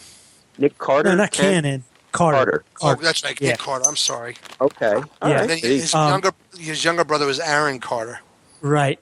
So my sister's just about ready to graduate college, and apparently all these boy bands, to get work, they have these sponsored themed ship rides, like Carnival Cruise, but it's like just for NSYNC, or Carnival Cruise just for Backstreet Boys. So my sister and her friends, they saw this and they bought tickets. And the thing is, they're on the boat with everybody for 5 days, whatever it is. So they have these shows that you can go to. Everything's included like a normal cruise. You just pay a flat rate and you get to hang out with them. Wow. So they order these tickets and they go, and one of the nights was a karaoke night. So my sister goes up there and she sings just like what you said, Dan. She sings Baby Got Back. Okay. And the Backstreet Boys start to do it with her. Like halfway through the song, my sister has the audience pretty involved. And so a couple of the Backstreet Boys start singing with her, which is probably a pretty neat experience. Definitely. Everything ends, whatever. She gets to meet them. She gets autographs and everything. A year goes by, and she gets a fucking call from the publicist of the Backstreet Boys. Says, hey, if you're interested, the Backstreet Boys are doing another cruise and wanted to know if you would want to go for free. The only thing we ask is that one night you sing Baby Got Back. They actually named the song. Yeah, they said we want you to do what you did last time. Nice. So I mean, she must have been really. I mean, was she that popular before the Backstreet Boys got up and sang with her? I mean, was this? I don't know how many friends she was with. I think she was with like 3 or 4. This is the most relevant question. Does your sister, in fact, have back?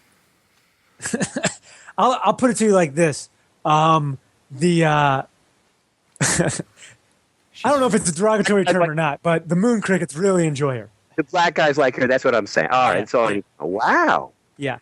Nice. But isn't that crazy that she got a free trip for singing a 4-minute song? Oh, so she went on the free trip? Yeah, absolutely. A year later, it was a free trip. And did they sing with her again? They said something. She has the video of it. They didn't necessarily. They were more in the background. Get that video, put it up on the site. But this one, the second time was like more of an auditorium type of a shit. I don't know. It was a little bit bigger. Like the first time it was outside, and the second time it was inside. But it was pretty wild. Like they introduced her like as like a good friend and all this shit. It was crazy. Oh my God! I was like, did she bang one of these guys? I was like, did she? Ask you. She must have. I think that why not? I mean, and that's not good for her. Yeah, no, by all means. I mean, like, here's the thing. Hey, let me ask you this though. At what point would it be like that's not good? Like, okay, so let's say she's with Nick Carter. That's great, right? Good for her. Okay, but now what if like there are 2 other guys in there as well? At what point do you?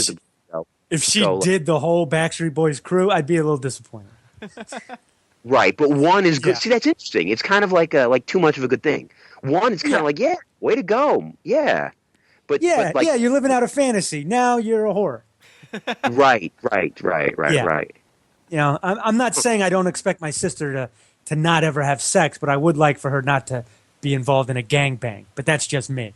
How about double penetration? Oh, you're kind of that's a little old fashioned of you. I don't know, man. I'm not. I don't want to know much about my sister's sexual experiences. All I'm saying was that I thought it was pretty wild that myself as a comedian has tried to get on cruise ships before and it hasn't worked out. And apparently, all I got to do is sing "Baby Got Back" in front of Backstreet. No, you got to be a girl. It's the same reason why the other show's getting likes on their Facebook page. Good Lord. Yeah. That actually is. It's got to be sort of a little disheartening that here it is. You know, you're the one that is trying to break in, and all she does is do some karaoke, and she actually has way more powerful contacts than you could really ever hope at this point. No, I mean, I was happy for her. I mean, it's a free trip on a cruise. How often do you get those? Yeah, that's fantastic. But I mean, it's true. Like, hey, could she? How great would you ever consider if let's say that they called again? Let's just say they had. Do you think at any point you'd be like, assuming you were into comedy at that point, that you'd say, hey, listen, can you just kind of like slip them my card or their manager my card? I just want to see, like, I want to kind of get in on that. I thought you were going to say, would you mind dressing up as a girl and shaving your beard and going on the I would absolutely consider doing that. If it was like a yearly thing where it became like almost every year she's kind of like the, that's what she does, I would absolutely, man. Absolutely. If I thought she could help me out, I would do it. Brendan, if your sister were to suddenly get successful in something that might be able to help you, would you ever consider asking for like a favor for her? Just from her. I mean, like what? You mean like throw me a plug? Yeah, why not? I mean, how does that compromise anybody? Yeah. No, I don't know. I know of people that are very interested in distancing themselves so that they don't have to live off the name. I mean, if you look at it, look at even like Nicolas Cage. I mean, he could have gone with Coppola. That's his real name. And been like, oh, yeah, Godfather? Yeah, it's my, cousin or uncle? Cousin, I think, right? Well, I think in his case, I mean, he only got where he was. Literally, the guy only got where he was because of that. Right, but he didn't cap it. But, I mean, there are people that don't. I mean, look at Emilio Estevez. He could have gone with Sheen. Well, he could still go with Sheen, He should. I'll be honest. It's been a long time since Mighty Ducks. But they're coming out with a Mighty Ducks 6, I believe, actually, this summer. And is he playing the role or no? Yeah, it's actually like an AARP group of hockey players. Oh, Are you And so joking? he's actually playing. Jesus fucking Christ! Yeah, I mean, Wow. that's Well, sad. anyway, I don't know. I'm just always curious if it were one of those things. I mean, I'm trying to think. I'd be fine with it, but I know people that would be very reluctant, to say the least, to have to say, "Listen, can you maybe introduce me to so and so because I kind of got this thing I want to show to them." But I mean, it is how business is done. I mean, that much is clear. I submit to you, Jaden Smith, this exhibit number 1. Yeah, exactly. Jason Smith. Yeah, No, Jaden Smith, Will Smith's son. Oh. Yeah, I mean, look at his. I mean, did anybody here see After Earth? No, Exactly. I think that was one of the biggest bombs in a while. It's a pretty big bomb. And it was probably a big bomb because of the kid. But he'll be in another movie. And M. Night Shyamalan. That guy can't do anything right these days.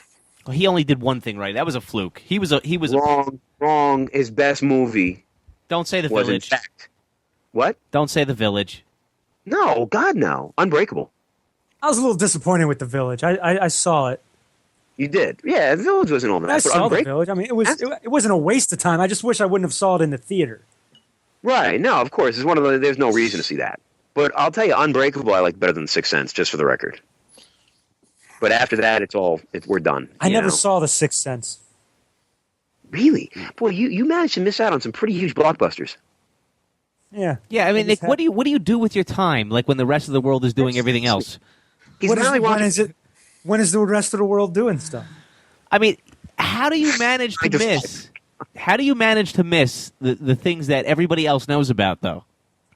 Like what? Like, give me another example besides Star Wars and The Sixth Sense.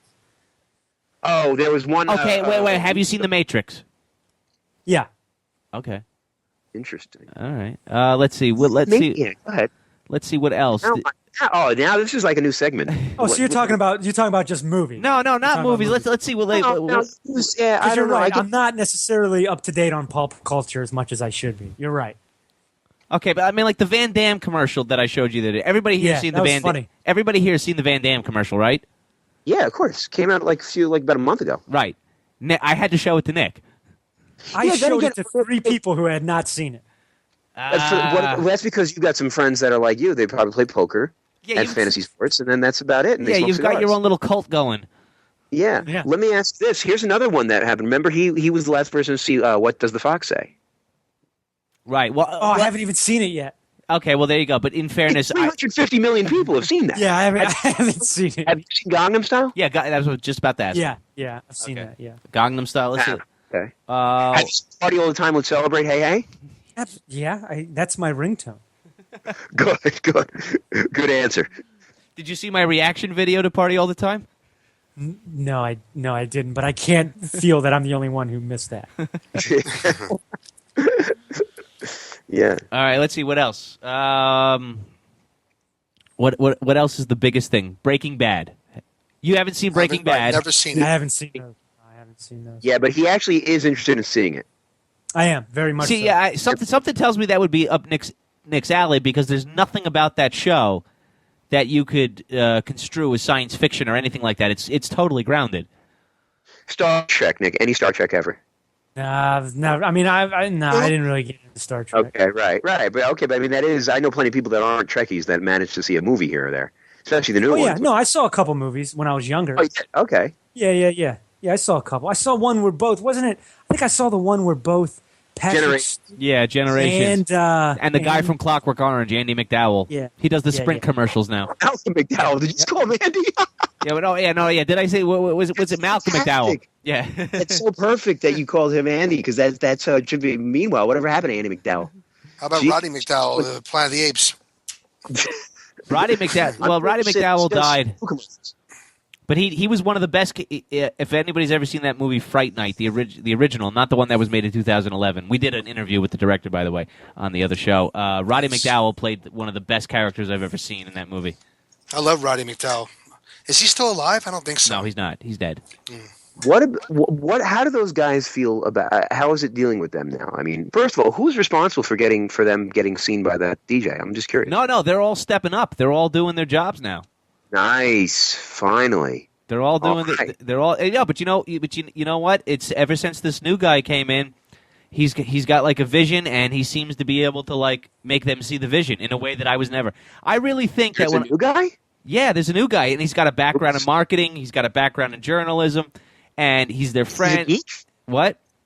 And he's on the Comic Squad, Geek? You know, the Geek Time? Oh, yeah, he's been on the past 2 shows. You haven't listened? No, past 2 times. Last time I listened was when I gave my epic Walking Dead call. And by the way, I never did get my free T-shirt for, of course, correctly guessing Blade Runner. All right, well, I'll send you the one I got then. Damn, Skippy. No, but we never sent it out because you're you. That's why. Is that a Jew thing? No, it's just because you're you. I'll be in Baltimore tomorrow doing a show. That's awesome. Oh, good. Nick, why don't you? Where, Nick? Why don't you take videos of your shows and put them on the site? Yeah, I should do that. It's actually not in Baltimore. It's in California, Maryland. That's right, California, Maryland. Nice. It's close enough. Yeah. So I got that. Oh, it's going. got to be fun explaining that one. And Nick, what's the venue? The venue is an Indian lounge. I've been there once before. It's a pretty, I'm not gonna call it upscale, but it's not like just any.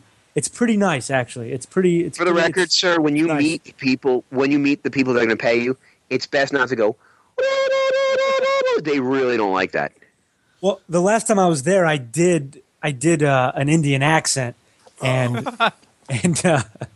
Wait, and then later on in the show, another comedian did an Indian accent, and the owner pulled me aside, and he told me that he liked mine better. So I thought that was good. Which kind of Indian accent did you do? Like Slurpee Indian or regular? No, I'm sorry. Like Slurpee Indian. Yeah. Okay. Well, so then that's a Slurpee Indian. Yeah, no, I don't know what the most offensive thing said so far. I don't know what a Slurpee Indian is. Go ahead. It's like a 7-Eleven, sir. 7-Eleven. Yeah. It's a terribly racist comment. What I want to know is why? Yeah. So, but if the other ones are Native Americans, right? So what? They wouldn't give a shit. Why would they care about you, man? I mean, I thought you were sitting there doing like how, like one of those type of things. Yeah, you could do like, how is everyone doing tonight? How Kimasabi? We last at white men. Yeah, Nick. You know what? I really want you. I really want your video of your show on the site by like 2 days from now. I don't know how I'm going to videotape it, but I'll see what I can do. I mean, I'm just hosting. I'm not really, it's not a straight act. I got to bring people up and stuff. Really? And then so you get paid the second most doing that, or what? No. The MC usually gets the least amount of money, Third even though most. they work really. Yeah, even though they do the most work. There's no headliner. It's kind of like a host. A guy does 25 minutes because I was actually the guy who did 25 last time, and Nice. then three comedians in between that do like 5 minutes. That I like to call them, bathroom break time. Casino? Because this is a casino. No. It's not. It's not Native American. It's. Oh, thank you. All right. I'm thinking this whole time when you're saying it, I thought it was like one of these fancy casinos. Yeah, that's and what I I thought thought. to myself, wow. No, I thought Indian reservation. When he said, exactly. Yeah, when he said Indian lounge, I'm thinking like there's a tobacco shop and then a comedy. Right, of course. I wish it was a casino. I would love to just play casinos. I would just tell them, pay me half in chips, half in cash. Oh, I don't believe that. I think it'd be all in chips. Yeah, you're probably right. Yeah. Wow. I mean, I know that's how Norm Macdonald does it. He's just usually walks away from a show with almost nothing. But I don't think he's as bad anymore. But I don't know. Well, I think he plays it up now. Yeah, you seem to. I don't know. There's so many. I bet you that a lot of these. Now, maybe you guys can speak to this, but I'll bet you there's a lot of comedians that it becomes almost like a one-up thing. Like, you've done how much blow? All right, yeah. Well, I did 17 lines. You did how much? Or this guy did how much booze? All right, I did because in a weird way, it's kind of like some of the fun is like how much of a degenerate fuck up can you be? That's kind of the allure of being the stand-up comedian. It's like, is there anyone that's going to be like, prompt and on time and getting up early at 7 a.m. for a morning jog? No, that's not interesting. I don't know, man. I find comedians now are pretty, not all of them, but a lot of them really like take their health a lot more seriously than they did in the 80s. Like a lot of the 80s, 90s cautious tales. I don't know. I see a lot more comedians drinking water before shows. I don't know if you could agree, Brett. But yeah, but are those the funny ones, though? It's yeah. Well, I see a mixed bag. I see a lot of drinking still. I don't see as much drug use, and maybe some pot. Like I worked with a headliner um, who was good, but he needed to smoke his weed, and to get himself calmed down for the show. Oh, before he went on? Yeah, right before he went on, he says, "Look, well, give me 10 minutes, and 10 minutes before I'm ready to go on, just come out and get me. I'm going to go outside." And he came in like just reeking of weed, and so he needed that to get him to calm his ass down. And then and plus there's a lot of guys who are just alcoholics. It's got to be unnerving to be up there, especially when it goes terrible. I mean, we've never asked that. I mean, I know we're coming to a close here, but I'd actually like to get your being that you guys are two of the finest up and comers. What is the up and comers? I said comers. That's also a great porn line for the record. It really is great. And it's like up and comers 47 or 48 is up to now. But beside that, I want to know, what are your worst, like, the time you ate shit the most? Like, when did you just absolutely bomb? Like, because a lot of comedians love telling the bomb stories. What's the worst bomb you've ever had? Nick, do you want to start or you want me to start? Either way. All right. Go ahead, Nick. All right. So I might be delusional, but I'm still not saying that what happened was a complete bomb, but it was such a wild show that this was. It was when I was I don't know. I'm sure I've said this, that I used to tour a little bit with a guy by the name of the Disgruntled Clown. I think I've said that a couple times. No? Yeah, I think you did. Maybe the first time we met you. Well, anyway, it was a guy who would dress up as a clown and would do like an hour and a half. It was just a two-man show. Hour and a half? Holy shit. Dude, I did a show with him once. He took a fucking intermission. Jesus Christ. But anyway. Material? Yeah, I mean, look, man, people stuck around, but it was great for me because I was just starting. He'd let me do as much time as I wanted, and it didn't really matter. So we would play in this show. I believe it was South Carolina, and it was a bar, and it was like the dance floor was where the audience was supposed to be, and then there was a stage, but there were all these chairs on the stage, so there was no stage, but there was a microphone in front of where the crowd should be. Then to the left, up high, like on a step, is like the bar and the bar area. 95% of the people were on that area. So it's just me. It's just me and the clown. And the owner comes up and says, "Are you guys ready to start?" So I said, "Yeah." And he goes, "What do you want me to say about you?" So I told him. And so he just goes up there and he goes, "You guys ready for some comedy?" And nobody said anything. And he just said, "Okay, here we go." And just looked at me and handed me the mic. Oh boy. And I took it and I tried and I started to do my act. I started to warm up a little bit. Could not really get their attention. A lot of fucking talking. And in the middle of my act, I was probably 12 minutes in, and this bouncer comes over, takes the microphone out of my hand, and starts yelling at the people, telling everybody to shut the fuck up, that us comedians have traveled a long way to entertain them, and that they're being disrespectful. It sounds a lot like this show. And then he handed me the microphone back. Yeah, I mean, he made it worse than it was. Oh, yeah. God, it was terrible. But then after the show, like people were coming up to me, telling me how funny I was, like how much they enjoyed it, and I know they weren't listening. Yeah. But I'm like, "Oh, yeah, thanks. Yeah, okay." They're like, "Yeah, let me buy you a drink." I'm like, "Okay." But that was the weirdest show I think because there was death threats from the bouncer. That's why. The bouncer comes in the middle and tells everybody to shut the fuck up. Scared the shit out of everybody. It was wild. It was really weird. Yeah. Huh. Well. Okay, Brett, your turn.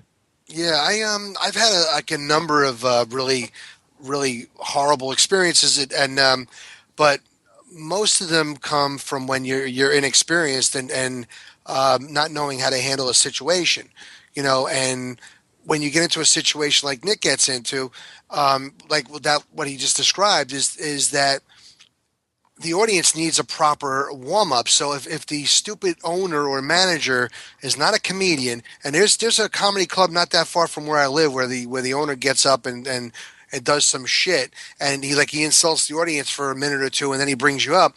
you have to go on, number one, win the audience back because he just kind of crapped on them. Two, you got to warm them up. And then three, try to get into your material. And if you just try to go up there and just go right into your material, the audience is not going to be receptive to you because they're not warmed up yet.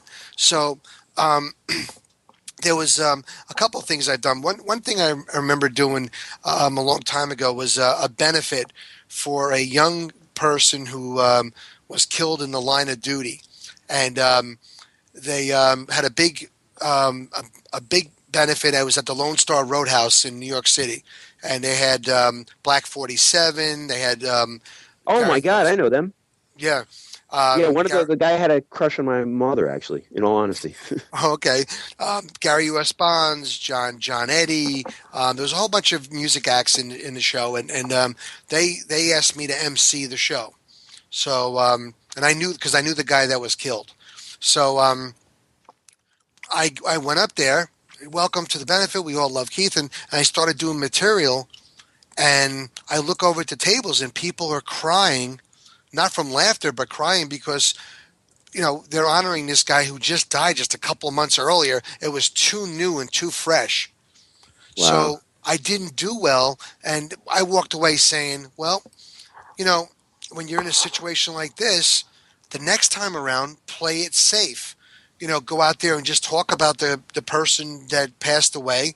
Don't try to do material. Just try to talk to the crowd and give the bands the proper introductions, everything else. There's like a time and place for everything. And this benefit was way too soon from when when this guy got shot. So I learned from that one. I also was sent to a gig that this guy called me up who I've worked with before, like another comedian. He says, I got this group up in Kingston, New York that I'd like you to go up there. We do comedy shows for them every once in a while. And he says, I think you'll be great. He says, they're an older crowd, but I think they're going to love you. I said, well, how old are they? He says, well, they're pretty old, but he says, I think they're going to get into your characters, and I think they're really going to enjoy you. And I said, Rich, are you sure? And he said, yeah, go up there. And he says, I'm sure they'll love you.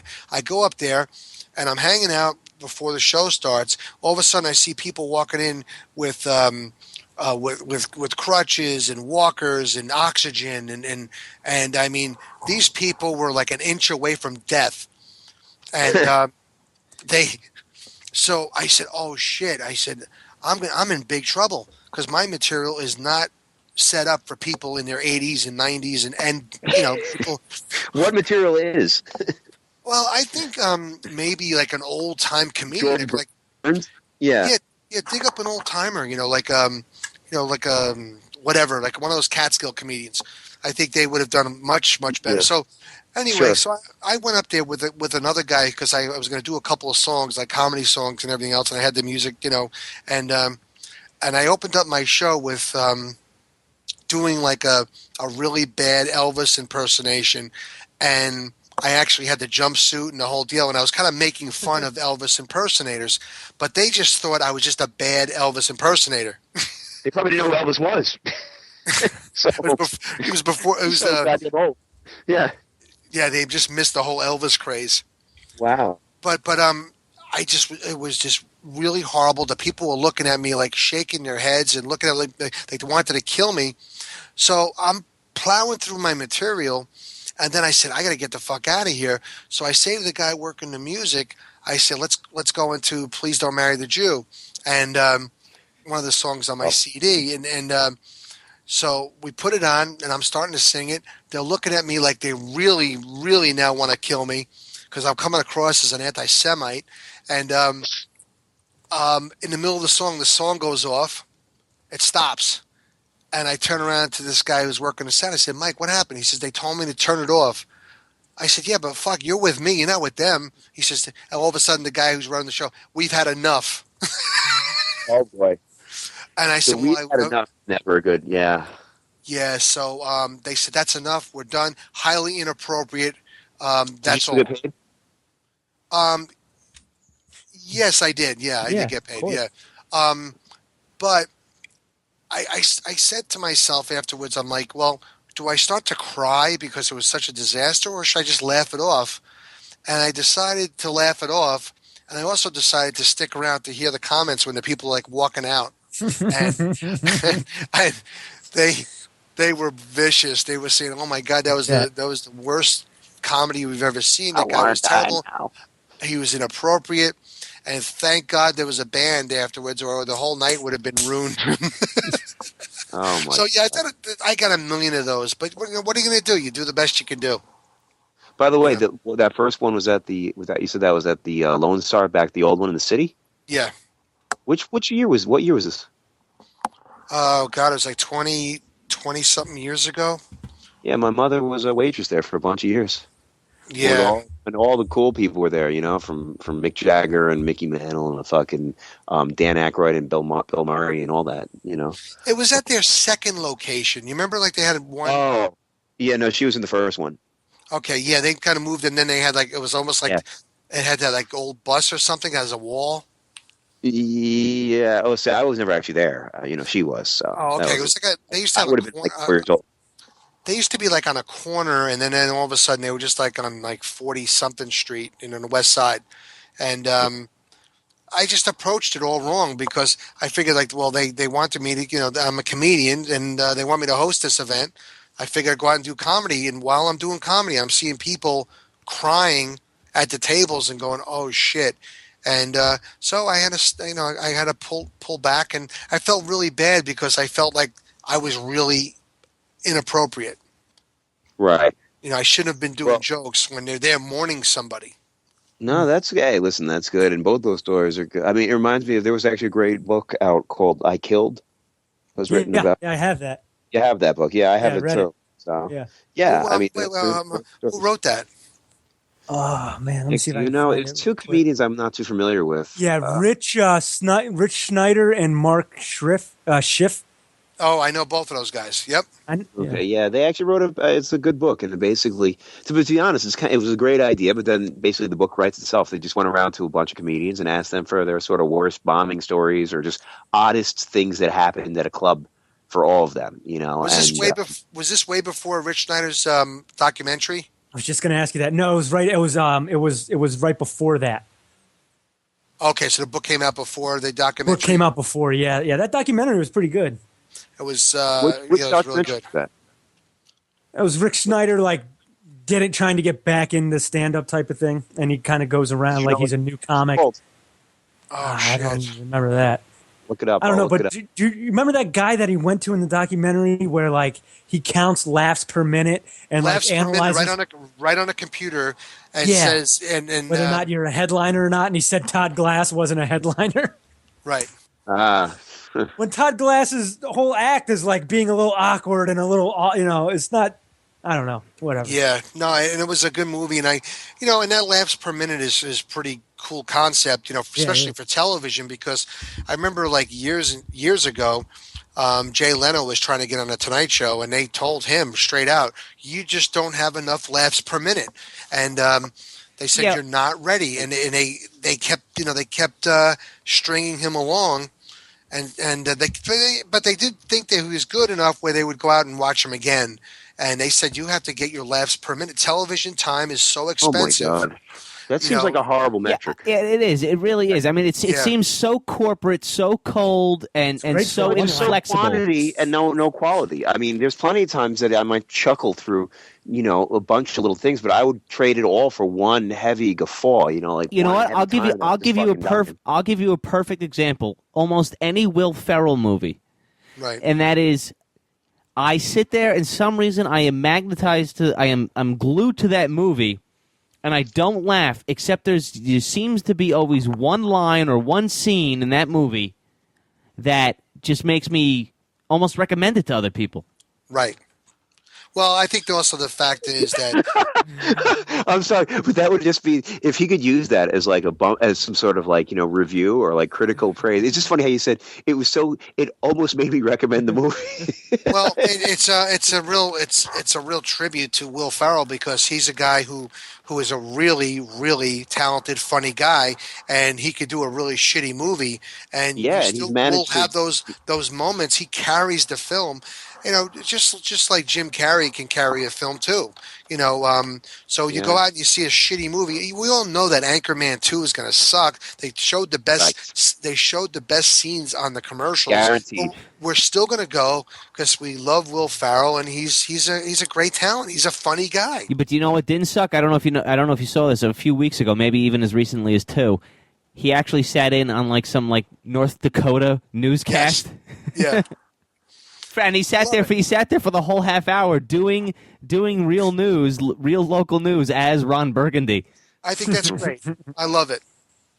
I think he's fantastic. I mean, I don't share that, but okay. Yeah, I'm not the biggest fan, but I do. There have been times that he's good.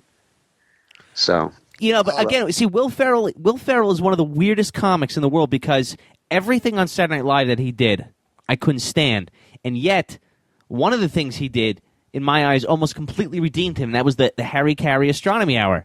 Right. It was one of the funniest things I've ever seen. But everything else he did sucked. It's like watching one of his movies. Yeah. Did you see last week's Saturday Night Live? No, I can't watch that John show. Goodman? Oh no, John Goodman's hosting this week. Yeah, well, there's a scene at the end of the movie where he's at the end of SNL. It's in the last 10 minutes of SNL, and he's just in a bar, and talking about this guy, Bill Bransky. And Bill Bransky. Oh man, that's Bransky. I love that. Yeah. So that's worth the price of admission right there because Will Ferrell just goes off. He's just so good. I used to memorize those old lines. Wait, Will Ferrell was on last week's Saturday Night Live. Is that what you're saying? I didn't see that episode. Oh, yeah, I didn't see it. But that's an old reoccurring bit from when he was on. Yes. One of my favorite lines was when they said, I didn't see it last week, but just an old one where he said, Bill Brasky's foreskin is so big they use it as a tarp when it rains at Yankee Stadium. Yeah, they had another. He said Bill Brasky's urine is so powerful, it can cut meat. Something like that. It's so stupid. He goes, he named the group Sha Na Na. They did not want to be called that. Yeah, see, I'm not with you, any of you, right now. Okay. Well, you'll have to. Funny bit. It's worth it. You'd like it because the guy, he's playing a drunk guy in a bar. You'd love that. Yeah, I mean, I like being drunk. I don't like being in a bar, and I don't like Will Ferrell, so I'm not sure. All right, so forget it. Debbie Downer. Yeah. Oh my God, it's like the best reasoning I've ever heard. All right, very good. All right, on that note, we're gonna get out of here, guys. Indeed. Okay, have a good one. All right, take care. Wait a second. Hold on a minute. Yes, by all means, plug away. If any of you guys want to go down to the Magnet Theater on Monday, it's a free show. It's just it's one video after another for like an hour. Where in the city? It's on West something Street. I have class, unfortunately. If it was any other day, I'd be able call me when you have no class. Hey, okay. Hey, I'll tell you. That's the worst Rodney impersonation you'll ever hear. No, I've heard Pete Lorenzo's. It's worse. Oh, we didn't even get to that. There's a whole bunch of new Pete Lorenzo videos. Oh, you got to see these videos. They're fucking great. Okay, we're going to save it for next week. He just posted a whole bunch of appearances that he did. Like one, he's singing to Joe Franklin, which is unbelievable, unbelievably awkward. Easy. Don't say JF. You can't say JF. He's going to sue you. We'll be off the internet. Oh, Brendan, you love this. There's one video of him singing to some handicapped kid. It's fucking hilarious. The poor bastard can't get away from him. Wow. You got to check it out. All right. So, did you finish your plug there, Brett? Yeah. Fuck all you. Okay. Good. No. Okay. It's Monday night.